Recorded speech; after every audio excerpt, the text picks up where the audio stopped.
Ada yang lagi ambil mata kuliah skripsi, terus bingung nentuin judul nggak sih? Kalau ada, tonton video ini sampai habis ya.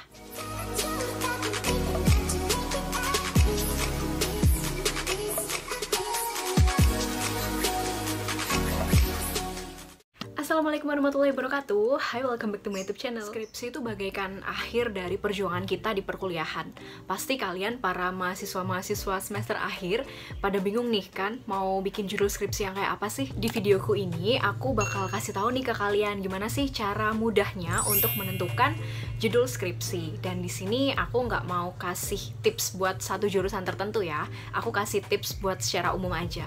Hal pertama yang aku mau luruskan dulu dalam mindset kalian adalah kalian jangan pernah berpikir untuk mencari judul skripsi, tapi kalian berusahalah berpikir untuk mencari permasalahan atau topik penelitian. Karena kalau kalian mikirnya itu cari judul dulu, nantinya ketika kalian udah nemu judul, kalian bakal bingung masalah yang bakal diangkat tuh apa.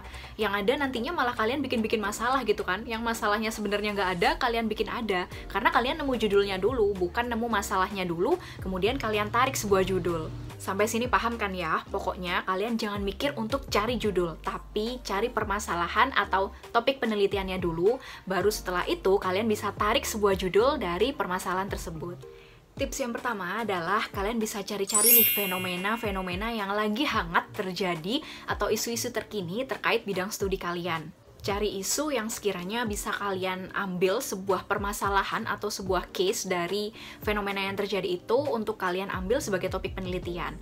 Entah itu dari bidang ekonomi, sosial, budaya, atau kesehatan. Nah, untuk tips yang pertama ini, menurutku tips ini lebih cocok buat mahasiswa yang ambisius, pekerja keras, kemudian yang cerdas dan peka terhadap fenomena yang terjadi gitu. Kalau kalian nggak merasa tipe mahasiswa yang kayak gitu, next, ada tips lagi kok. Tips yang kedua adalah kalian tentuin nih passion atau minat kalian terhadap bidang tertentu. Misal kalian kuliah di jurusan manajemen. Manajemen kan luas banget. Kalian tentuin kalian lebih interest ke manajemen bidang apa sih? Apakah manajemen sumber daya manusia, atau ke manajemen resiko, ataupun manajemen yang lain gitu kan. Setelah kalian menemukan sebuah bidang yang kalian minati, kalian bisa cari-cari skripsi-skripsi kakak kelas kalian yang berhubungan dengan bidang tersebut. Dari melihat skripsi-skripsi kakak kelas kalian, dan kalian juga udah punya passion di bidang tertentu, kalian pasti dapat pencerahan nih. Oh, kira-kira yang bisa aku bahas tuh topiknya seputar kayak gini ya. Nah, kalau tips ini cocok buat mahasiswa yang setengah ambis gitu kan. Beda sama tips yang pertama. Nggak sesulit tips yang pertama sih kalau yang tips kedua ini. Karena kalau tips pertama, kita harus melihat fenomena yang terjadi dan kita benar-benar ambil permasalahan dari fenomena tersebut. Dan itu tuh lebih luas banget gitu loh cakupannya. Sedangkan kalau tips kedua ini, kita udah nentuin bidang yang kita suka itu apa dan udah spesifik. Jadi kita tinggal cari-cari aja topik-topik yang ada di skripsi kakak kelas kalian. Kalian bukan termasuk mahasiswa ini lagi. Ya udah, ini ada tips terakhir yang aku yakin ini paling cocok buat kalian-kalian yang kayak aku, mahasiswa pasrah yang udah males untuk cari-cari permasalahan kemudian ditarik judul. Maunya tuh ya udah langsung gampang banget nemu judul gitu kan. Yang ketiga, caranya adalah kalian pergi ke perpustakaan atau ke ruang baca fakultas kalian. Kalian cari skripsi kakak-kakak kelas kalian terkait jurusan kalian masing-masing. Kalian cari nih skripsi yang sesuai dengan minat kalian. Dan kemudian kalian buka bagian penutup. Di bagian penutup itu kan ada poin saran. Di bagian saran itu biasanya ada poin tentang saran yang ditujukan untuk peneliti selanjutnya. Nah, di sini nih kalian bisa tarik sebuah masalah atau tarik sebuah judul langsung gitu. Misal nih, aku kasih contoh ya, misal aja ada sebuah skripsi judulnya Analisis Strategi Pengembangan Bisnis PTX periode 2015 sampai 2020. Kemudian kalian buka di bagian saran, kok ternyata ada saran buat peneliti selanjutnya, dan sarannya bunyinya kayak gini. Diharapkan peneliti selanjutnya bisa memperdalam terkait periode penelitian. Dari situ kalian udah nemu judul, Rek. Kalian tinggal ganti aja periodenya gitu kan. Jadi analisis strategi pengembangan bisnis PTX tahun 2010 sampai 2020 misalnya. Selain memodifikasi atau memperdalam penelitian terkait periodenya, kalian juga bisa nih mengganti perusahaan yang jadi objek penelitiannya. Misal awalnya di perusahaan X, kalian coba nih penelitian yang sama di perusahaan Y, kayak gitu juga bisa. Atau ketika kalian skripsinya itu kuantitatif, bisa juga kalian mengganti salah satu variabelnya.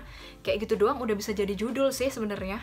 Aku ingat sih perkataan dari salah satu dosen aku, beliau mengatakan kalau nggak semua penelitian itu benar-benar baru. Penelitian baru itu bisa jadi berasal dari pengembangan penelitian yang ada sebelumnya gitu. Jadi nggak harus benar-benar fresh, baru, nggak ada orang yang neliti, itu ya nggak harus juga. Kalian bisa membuat penelitian yang berasal dari penelitian terdahulu yang misal belum dalam atau belum detail. Ya, tips ini cocok banget ketika kalian udah benar-benar mentok, gak nemu lagi judul skripsi, kalian udah bingung, pasrah, ngajuin judul ditolak berkali-kali, ya kayak aku kemarin. Aku juga pakai tips yang ketiga ini, karena aku termasuk mahasiswa yang tidak peka terhadap fenomena atau isu yang sedang terjadi gitu ya, jadi aku cari gampangnya aja, yang penting lulus gitu.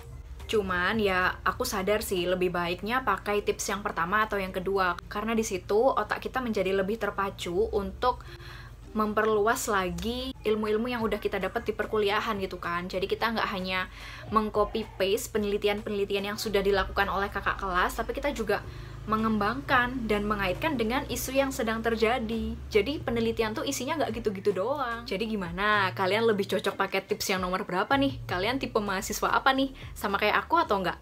Jangan lupa komen di bawah ya.